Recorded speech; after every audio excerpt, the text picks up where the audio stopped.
Rusty's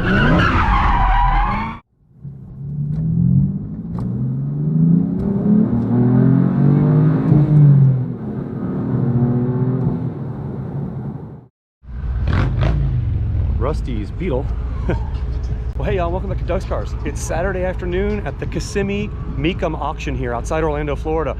I'm about to go head on in. It's the afternoon, so I'm gonna see what I can see outside before it starts getting dark, and then we'll hopefully head inside as the sun goes down and check out whatever cool stuff they have in there. I know they're selling some collections this weekend, and it's Saturday, as they say on Barrett Jackson, Shatterday, so hopefully there'll be some cool stuff.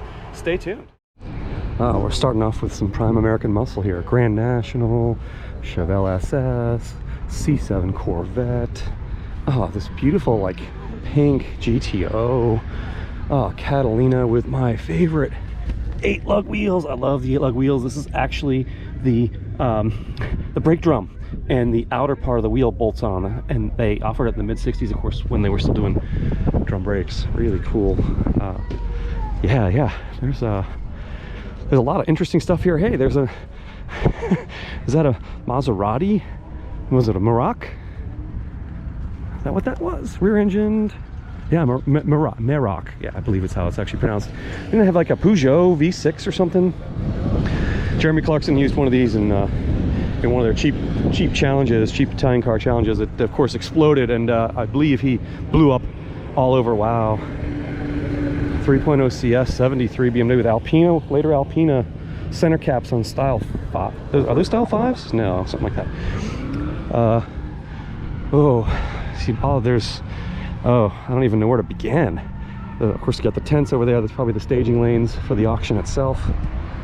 I could just walk around here for like 4 hours, but I don't have enough battery, and y'all are not going to want to watch all that, I don't think. That's better than seeing my mug anyway, but check this out. 57 Chevy Cameo. Oh wow, Hydromatic. That's cool. So it's an automatic. 3124, very unusual number. Yeah, well, of course it'd be column shift anyway. It's also got the little thing up there on the dash. I don't know if you can make it out. I can just see in the screen. It lets you see the traffic light better. You can see it here from the front better. That little piece of glass there reflects the traffic light. But the Cameo was the first like semi-luxury pickup, because normally these had step side beds, and I think 55 to 57 Chevy made these. I mean, look, it's got all stainless trim, but it's still got the same box. Like, it's not, this is just for looks. There's no storage capacity in this, like 8 inches on either side of the bed.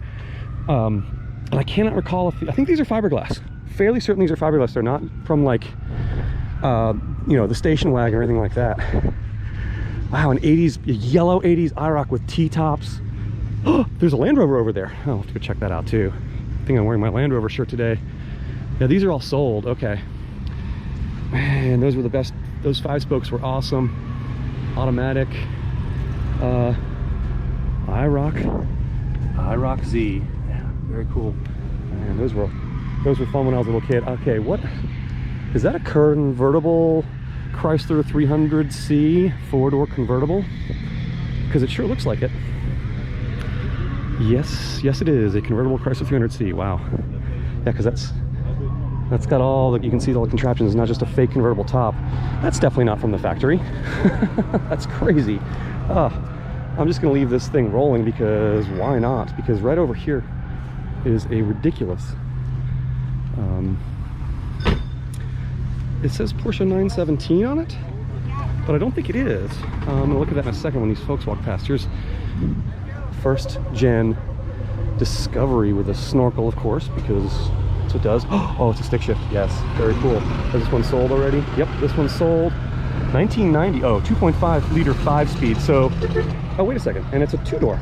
This is a European import, because these were never sold here as 2 doors. And it's got the European front end. But what on earth? This is not, it can't be a Porsche 917 replica. Okay. 1984 replica. Title is a 1984 Porsche though, so it must have, I don't know, maybe a 911 chassis. But look at the, I hope the metal flake in this paint is coming out.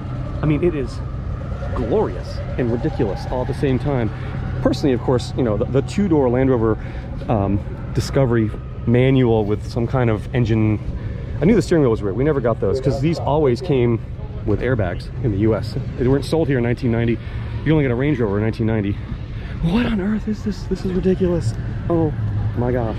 I wish I could get inside it. And by the way, I just walked in. There's the tent to come inside.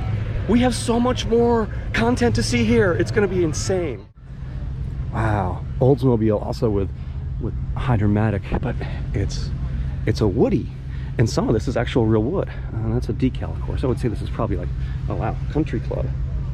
I say this is a 47, and I am correct. 239 CI. It's probably a straight 8. 47. They wouldn't have gone to the V8 yet. It's a good looking coupe. Wow. Big moon dish wheel covers. Good wind deflector there, and there for that matter on the, wow, nice clock in the glove box lid. I'm not gonna make it too far before it gets dark because I am enjoying this way too much. This is a Ford Bustleback. Big coupe. Wow.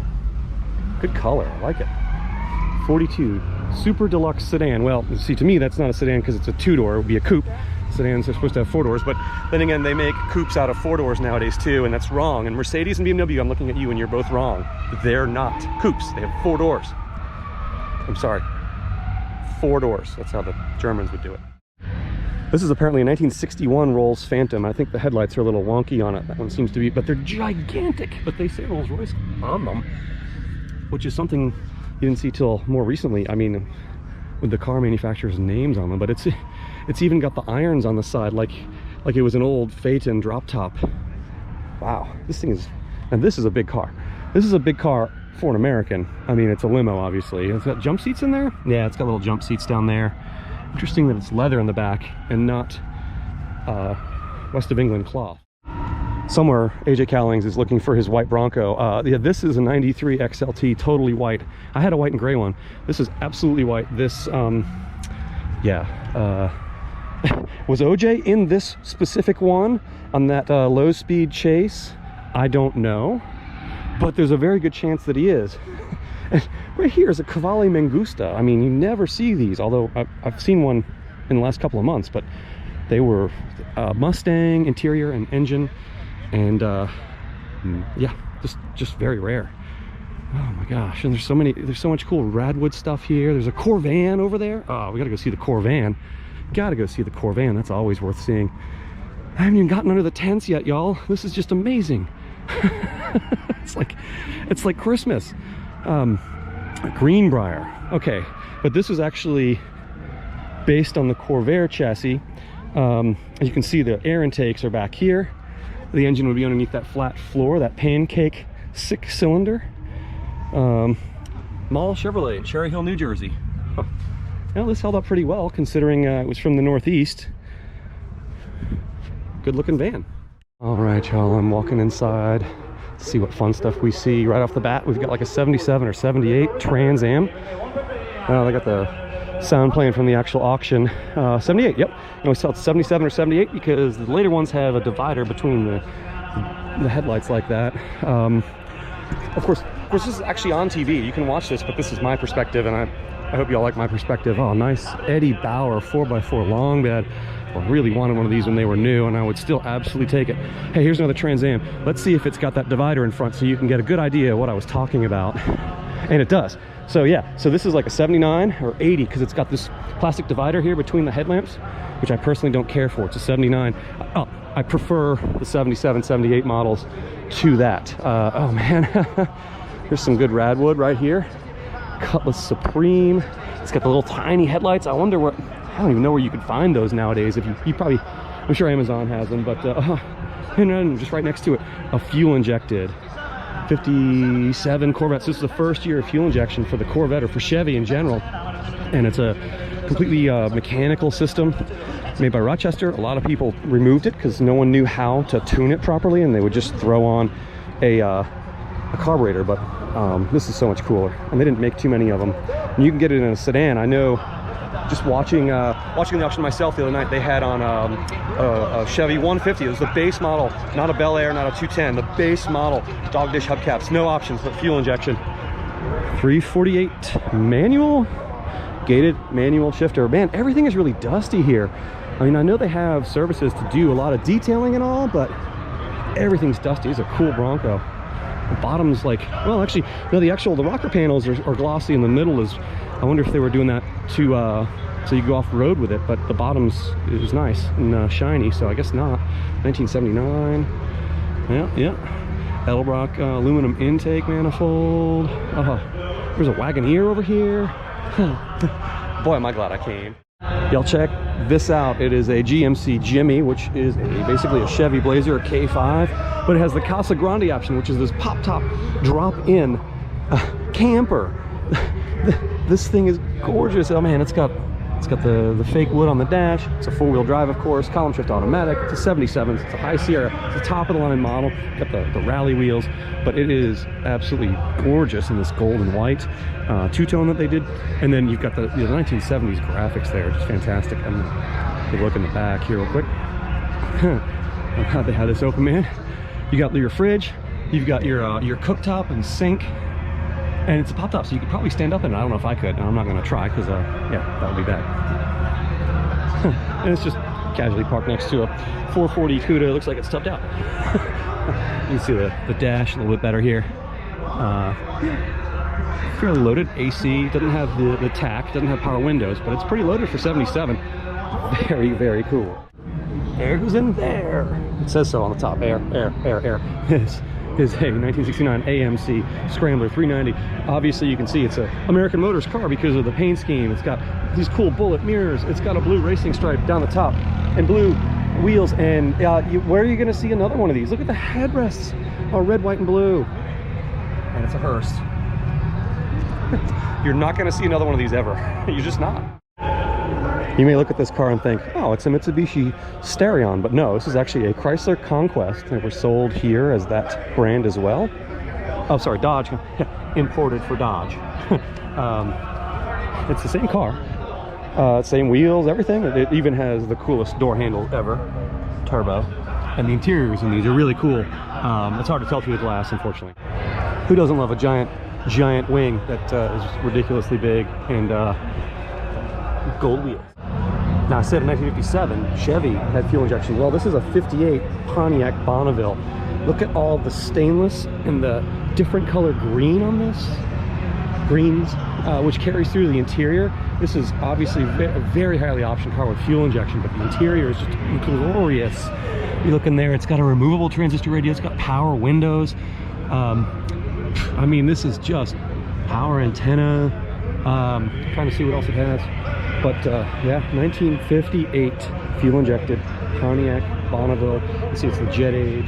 Look at that grille. Look at the presence of that thing. And of course, it's 100 miles long to walk past. I'm still walking past and I'm still talking to y'all, and I'm finally at the end of the car.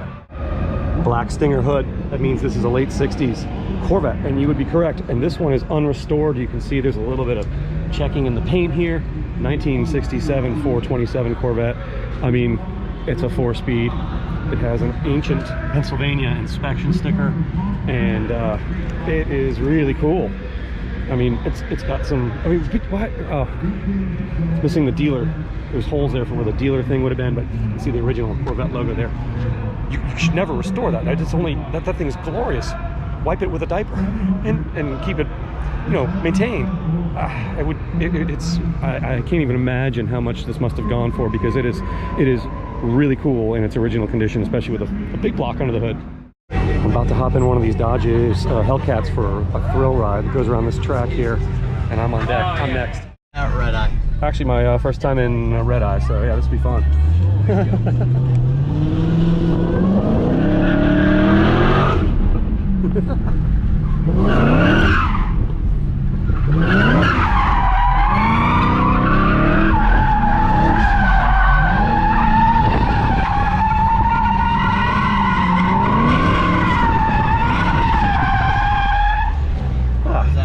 Awesome, man. My hat blew off into the back seat. Yeah, perfect. Oh, yeah. That was awesome. Thank you. Okay, this is not OJ's. Well, it wasn't OJ's Blazer or a Bronco anyway, but they are closed. Still hear the Dodge over there. That was fun. That was free. I got a T-shirt with an old school Dodge logo on it, and which I now, of course, can't unfurl because I'm yeah. See, old school logo. That was fun, y'all. Thanks to Dodge for that. Really. It looks just like a regular orange custom C10, but original, unrestored, and it's only got 700 miles on it. This thing is amazing. No AC, because it doesn't need it, because this came from Minnesota. It was bought by a farmer, and they only drove it to church on Sundays. And I thought that was supposed to be the little old lady from Pasadena who only drove it to church on Sundays. There's a bunch of cool, I mean, look at this. You got a Suburban with 15,000 miles. This 1981, or 82 actually, they had that weird grill with the turn signals behind it. 2,000 miles, customer Luxo base model. Again, this one also no AC. I mean, look at the bed. It's just got dust in it. Fairmont, West Virginia. This is cool too. Survivor F100 68 with a camper shell. I mean, there's just all kinds of fun stuff here. Pickups as far as the eye can see, because they're super hot now. This one's only got 17,000 miles on it. Great two-tone. Actually, it's got the cab and the cab lights. Yeah, this is also very basic. Wow. You can tell I'm loving this place. Well, no. I should have become a registered bidder, but it was like 200 bucks, and I just didn't think I needed to. But there's some really cool stuff in there that I'll probably see in less than 2 months at Amelia Island, because I will be paying the money to do that unless I am selected as a volunteer. You know, the Amelia Concours was just bought out by Haggerty, and so I'm not sure if you know, the volunteer lists are going to travel over, because they're just starting new this year. I'm gonna go see. There's where all of the cars are actually being auctioned, and I hope I can get in there by not being an actual nope, that one's being being towed down. Wow, there's a whole nother tent here. I'm gonna put my other battery in. This is a real 1957 BMW 502, obviously outfitted completely as a race car. It's even, I mean, but it's a real car. It's real. You know, it hasn't sold. It says it's still available. Bid goes on is what they call it here. But that is so cool and so rare. And you know, it probably was converted to a race car many years ago, and it'd be worth way more. I mean, they're worth a ton of money. I'm sure that one's still worth quite a bit. That's awesome. BMW 502 from 1957. That was a cool Hellcat I was in, but there's some cool Mopars in here. This is a Hemi Cuda. I mean, it's not as rare as, you know, the convertible, but pistol grip shifter in there. Oh wow, yeah. And there's the beautiful mighty Hemi under the hood there with the shaker. It's shaking. You've got a Roadrunner next to it. You've got, oh man. These are all in good company here, that's for sure. Oh, here we go. Hemi Cuda, high bid. Oh, this one, the high bid on this was 2.1 million, and it has not sold. Wow, what an interesting color combination. Yellow with the brown vinyl interior. And it's an automatic, so it's a torque flight. It's got dog dish. It's got the cool, like, side strakes. Make it out in the sunlight there. But it is definitely a Hemi Cuda, and they didn't make too many of these. It's got the blackout rear tail panel. Rare car. All these are, but wow, that is awesome. Is there a more iconic blue chip collectible than a Mercedes 300 SL Gullwing, Rouge wheels? It's got the matched luggage. It has those crazy vents that you can see into the car. They're just open to the air. And I mean, you know, it's a good company too, because we've got Cobras, we've got a 300 SL convertible, which was arguably a better car, but it doesn't have the gull-wing doors, so who cares? Someone dropped their hanky on the ground in front of this beautiful 92 F40, which is just, you know, glorious car.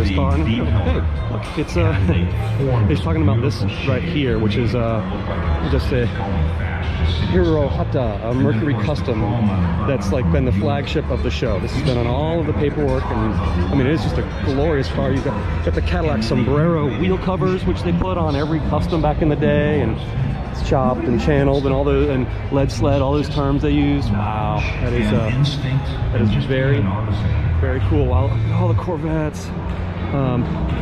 I might just have to move here and hope that the concession stands are not that expensive, because it's going to be, you know, I'm going to have to eat when I move here, and hopefully they have showers. Wow, look at all the Corvettes and Mustangs, and I don't know what, oh wow.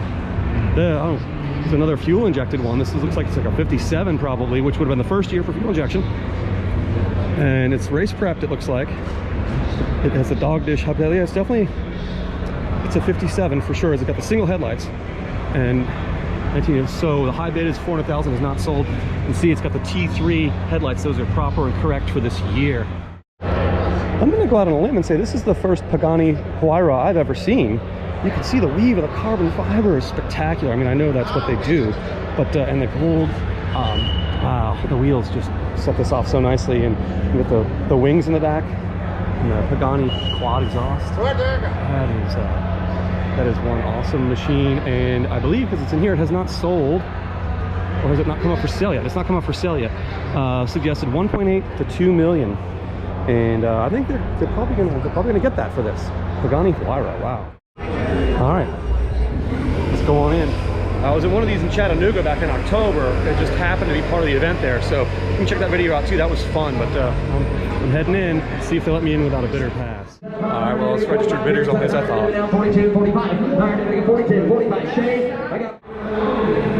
I came upstairs and you can kind of see the auction, but it's still for registered bidders only. So on that bombshell, I'm gonna go back downstairs and see what else I can see outside. Y'all, I probably should have bought the bidder pass, but I knew I wasn't gonna get here till like 3:30 in the afternoon, and it just wasn't worth it for the $200 because I don't know how long it's gonna go for. It's 8 o'clock maybe at the latest, 7 o'clock. And yeah, so next time maybe I can take a day off from work during the week and come visit. Oh wait, no, yeah, a vacation day, exactly. We'll take a look at this glorious green on green El Camino. It says 1960. It's got a 348 under the hood, and it is fully decked out. This thing is awesome. Look at this. That appears to be an air conditioning compressor, which certainly would have been an option on a 50s Chevrolet, especially by 1959. But I don't remember ever seeing it on an El Camino from this era. But also, if you look inside, in addition to the eyelets for the AC, it's got power windows. That's awesome. I mean, just so rare, so highly optioned. You can see the Chevrolet air conditioning sticker right there. And this one's sold. Good. This is that is the kind of ride I would love to have. So if y'all could like get me like 1 million more subscribers so I can afford one of these, and I promise not to scrape the bed up too much there. I don't even know what to say, y'all. I found this building and it's full of Chevys. As far as the eye, look at all these shells. Oh my gosh. And every color in the rainbow. And oh wow, this like dusky rose or whatever. It's a 454 with a white cowl induction hood. Oh wow, this is, I love this color. Wow, it's just so unusual. So 71 automatic. Yeah, it's got that hoop shit. Oh my gosh. Look at all the, oh man, I mean, you can't get wrong with red. That's a bench seat car. And then over here it seems to be the same thing but with Fords. And again, I'm just gonna leave this thing running because this is incredible. And oh man, Fords everywhere. Oh, they've even got like modern Mustangs back here. They've got a Lightning pickup. They've got a bunch of Broncos. Oh man, check out this Boss 302. Larry Shinoda came up with that name, and what a great name it was. Named it after the boss. Grabber Orange, I believe, Galaxy 500. You got a modern GT, monochrome, final generation of the what I consider to be the Bronco. I mean, oh, but this one's cool. 1982, yeah. It's got the Alcoas. Oh, look at the interior. That's awesome. Look at that tweed, and man, this is cool also.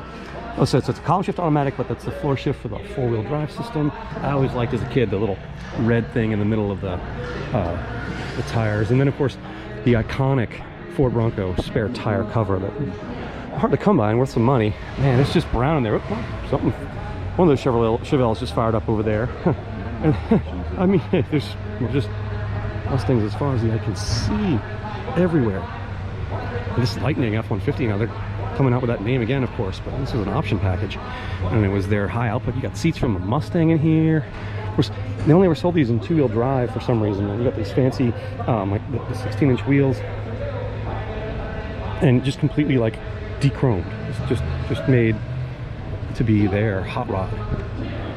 Cobra, Resto Mod F100. You got a very nice basic, like early 64.5 or 65 fastback GT.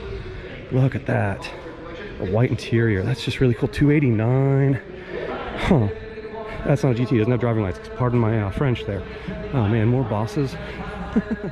So I'm walking past the building I was in just a minute ago, and I happened to see through the window, this is the Chevy 150 that I mentioned earlier in the video. It's got no stainless, it's a 57, so it should have this giant stainless trim here. Oh, but what have we here?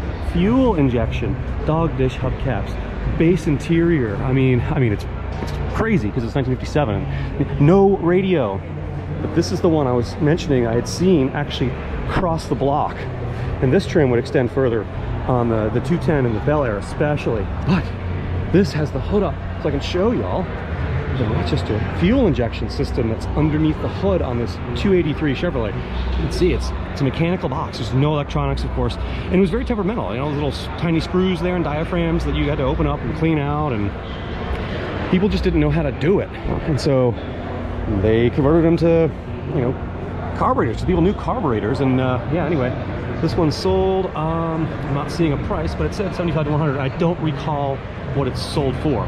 I was watching a rerun of the show on Motorfront. The other thing that's missing on this, of course, had the Bel Air would have the three little gold things there to fill in those spots, and these would have rubber bumpers in them. They call them Dagmars. Look at all the space for activities there in front of the radiator, but that's the way they built them. It's not because the engine was small. It's a 283, which is like a 4.7 liter, I believe. What a gorgeous car. And I actually got to see the car that I saw across the block. That's cool. A lot of these cars have left because when people buy them, they can take them home. And it's Saturday. This has been going on all week. It's just the first day I was able to make it here because I live 3 hours away. Oh, this is glorious. This made my trip. And y'all, you know what? I'm gonna go ahead and end my video on this because this is awesome. The other cars are fantastic, but I got to see this one across the block, and that's cool to see it here in person a couple days later. Thanks y'all so much for watching Doug's Cars. There's tons more content coming your way, right? You know, this next week. And please hit subscribe so you can see that content, and look forward to seeing y'all in a future video, or well, y'all be seeing me in a future video because that's how that works. I'm gonna go get something to eat and head on home. Thanks for watching, Doug's Cars. Bonus content. Here's this beautiful Mercury.